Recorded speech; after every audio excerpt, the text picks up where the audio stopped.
அனைவருக்கும் வணக்கம். This video sponsored by பைமோட் இ-ஷாப்பிங் அப்ளிகேஷன். இந்த பைமோட் இ-ஷாப்பிங் அப்ளிகேஷன் ஒரு ஆன்லைன் ஷாப்பிங் வர்த்தகமாகும். இந்த ஆன்லைன் ஷாப்பிங் மூலமாக நம் வீட்டுக்கு தேவையான அனைத்து பொருட்களும் இந்த பைமோட் இ-ஷாப்பிங் அப்ளிகேஷன் மூலம் நீங்கள் பர்ச்சேஸ் பண்ணலாம். இந்த பைமோட் இ-ஷாப்பிங் அப்ளிகேஷன் மூலமாக நம்ம பர்ச்சேஸ் பண்ணக்கூடிய ஒவ்வொரு பொருட்களுக்கும் கேஷ்பேக்கும் ரிவார்ட் பாயிண்ட்டும் தராங்க. அந்த கேஷ்பேக்கை ரிவார்ட் பாயிண்ட்டும் வச்சுட்டு நீங்கள் உங்களுக்கு தேவையான பொருட்களை நீங்கள் பர்ச்சேஸும் செய்து கொள்ளலாம். அது மட்டும் அல்லாமல் நீங்கள் உங்கள் ஃப்ரெண்ட்ஸை ரெஃபர் பண்ணுறீங்கன்னு வச்சுக்கோங்க. உங்கள் ஃப்ரெண்ட்ஸ் மூலிமா அவங்க கேஷ்பேக்கும் ரிவார்ட் பாயிண்ட்டும் தராங்க. நீங்கள் பர்ச்சேஸ் பண்ணக்கூடிய எல்லா பொருட்களும் ஒவ்வொரு பொருட்களும் சரியான விலையில் சரியான தரத்தில் இவங்க டெலிவரி பண்ணுறாங்க. நீங்கள் எந்த அட்ரஸ் கொடுக்குறீங்களோ அந்த அட்ரஸுக்கு குறிப்பிட்ட கால இடைவெளியில் உங்கள் வீட்டுக்கே வந்து டெலிவரி செய்து தராங்க.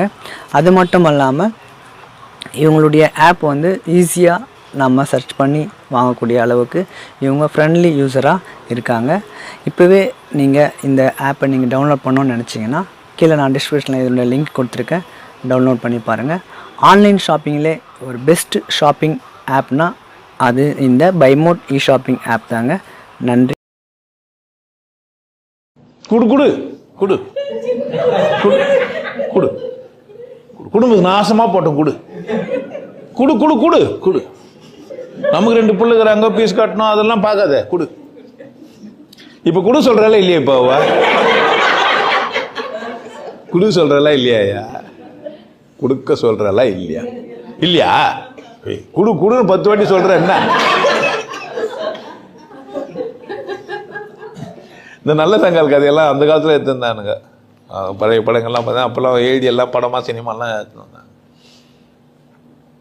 தனக்கு மிஞ்சி தான் தர்மம், அதில் வந்து மாற்று கருத்து இல்லை. இப்போ அந்த பெண் வந்து ஏன் அக்கா கொடுக்கக்கூடாது அப்படின்றாங்கன்றதெல்லாம் எனக்கு தெரியாது. இன்னொருத்தருக்கு குத்துற போகிறாங்கிறதுனாலே 12 பெற்றவலாங்கிறா. புருஷங்காரன் அக்கா தங்கச்சிங்களை பார்த்துக்க போகிறான், செலவு அவங்களுக்கெல்லாம் பண்ணுற போகிறான்னே 12 புள்ள பெற்றுக்கணுங்களாங்கிறாளுங்க. நான் பார்த்து இந்த மாதிரி மோசக்கார பாவீங்களாங்கிறாளுங்க. ஆமாம், வருஷம் ஒரு புள்ள பெத்தெடுத்தேன், வயசு 20. அக்கா தங்கச்சி எப்படி கவனிக்க முடியும்? அத்தத்து வந்துன்னே இந்த லைன்னா என்ன பண்ண முடியாது. அந்த மாதிரி கொடுமையானவங்களாங்கிறாங்க. தெரியுமா உங்களுக்கு? அது மாதிரிலாம் பார்த்துக்கிறீங்களா? நான் சொல்கிற விஷயம் புரியுதா? ஏன் என் குடும்பத்தை பெருசாகிட்டா யாருன்னா செலவு பண்ண முடியவே முடியாது. இந்த மாதிரியான குடும்பக்காரியானவங்களாம் நான் சந்திச்சுட்டு வந்துக்கிறேன். இந்த மாதிரிலாம் சமூகத்தில் இருக்கிறாங்க, தெரிஞ்சு வச்சுங்க. நான் ஒரு ஆண், நான் சம்பாதிக்கிறேன். என் குடும்பத்தை காப்பாற்ற வேண்டியது என்னுடைய தலையாய கடமை. என் மனைவியை காப்பாற்ற வேண்டியது, என் பிள்ளைங்களை காப்பாற்ற வேண்டியது என்னுடைய.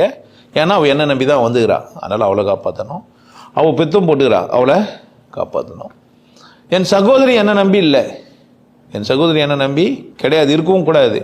என் சகோதரியை நான் என்ன பண்ணியிருக்கணும்னா, அவள் சம்பாதிச்சு அவளே வாழ்கிற அளவுக்கு அவளுக்கு திறமையை ஊட்டியிருக்கணும், அவளை வாழ வச்சிருக்கணும், அவள் பண்ணியிருக்கணும். அதை நான் அங்கே ஆரம்பத்தில் தப்பு பண்ணிட்டேன்.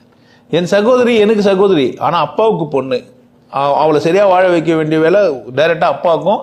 எப்படி என் குடும்பத்தை பார்க்க வேண்டியது என்னுடைய கட்டாயமோ, அப்படியே என் சகோதரியை பார்க்க வேண்டியது எங்கள் அப்பா எங்கள் அம்மாவோட கட்டாயம். எங்கள் அப்பா அம்மாவோட கட்டாயம், என்னோட கட்டாயம் இல்லை. நான் உடன் பிறந்தவங்களுக்கு உதவா கட்டி வேற யாருக்கும் உதவ முடியும்? உடன் பிறந்தவங்களுக்கே நான் உதவ மாட்டேன்னா வேற யாருக்குன்னா உதவ முடியும்? அப்போ நான் உதவுற சூழ்நிலையில் நான் இருக்கிறேன்னா நான் முதல்ல உதவ வேண்டியது யாராக தான் இருக்குண்ணா?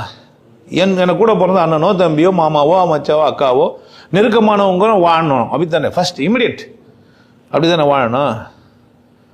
தகுதி இல்லாததுக்கு நீ குத்து நிந்தியானா எப்போ அது வாழும்? தகுதியை வளர்க்கணுமா குத்துணுங்கணுமா? தகுதி வளர்க்குற மாதிரியான செயல்கள் தானே செய்யணும்.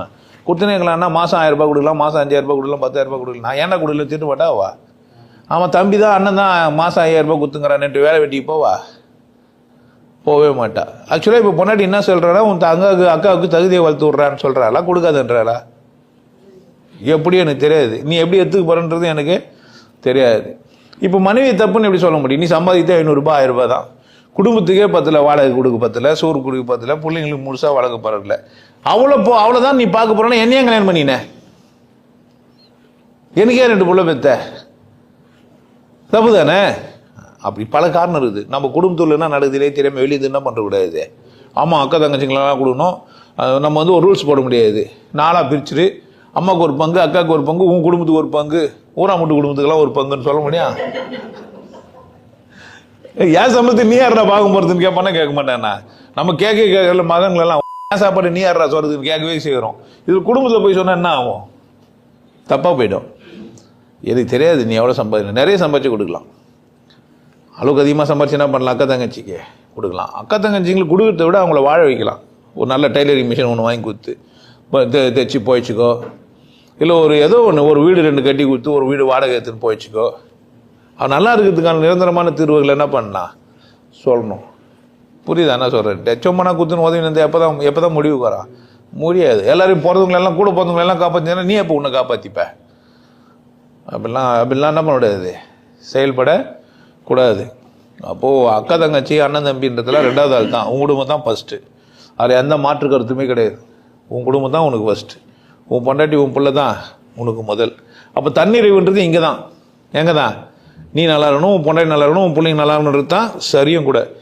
நான் நல்லா இருக்கிறேன், அக்கா தங்கச்சி நல்லா இருக்கிறன்ற மாதிரி நினைக்கிற அளவுக்கு நீ வசதி ஆகிட்டேன்னா கொடு, இல்லைன்னா விடு. இல்லைன்னா விடு. அவங்கள கவனிக்கட்டும் வேலை இல்லை. தகுதி தான் கொடுக்கலாம். நிறைய பேர் மோசக்காரங்களாங்கிறானுங்க, கடன் வாங்கி கொடுத்துன்னு வைப்பானுங்க. இவரே கடலில் வண்டி ஓட்டு நிற்பார். நல்லவர் ஆகும். அக்கா தங்கச்சிங்களாம் இவர் நல்லவங்கன்னு சொல்லணுமா? அவங்க கூட வந்துட்டு உங்களை யார் காப்பாற்றுவாங்க அப்படின்னு நம்மளாண்டு வந்து நிற்பார். கூட போகிறவங்க வசதி ஆகிட்டு பேர் இவங்களே யார் காப்பாற்றுவாங்கன்னு கேட்பாங்க. அதனால் தப்பு. இப்படியெல்லாம் கேட்டவங்களாங்கிறாங்க. புருஷன் சேர்த்துட்டுக்கிறான், பணம் வந்துருக்குது, அந்த புருஷன் பணத்தை அக்கா தங்கச்சிங்க வந்து கேட்குறா இல்லைங்க, என் தம்பி பணம் தானே எனக்கு கொடு, என் அண்ணன் தம்பி தானே, என் அண்ணன் தம்பி தான் எனக்கு காப்பாற்றுவான் தானேன்ட்டு.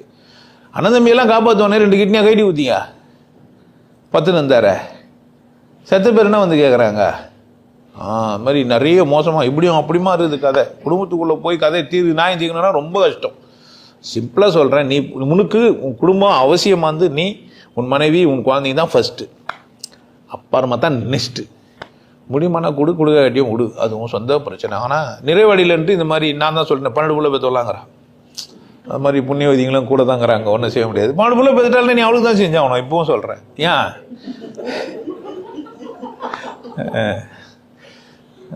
அதுவும் பொண்டாட்டியோட சாமர்த்தியம்.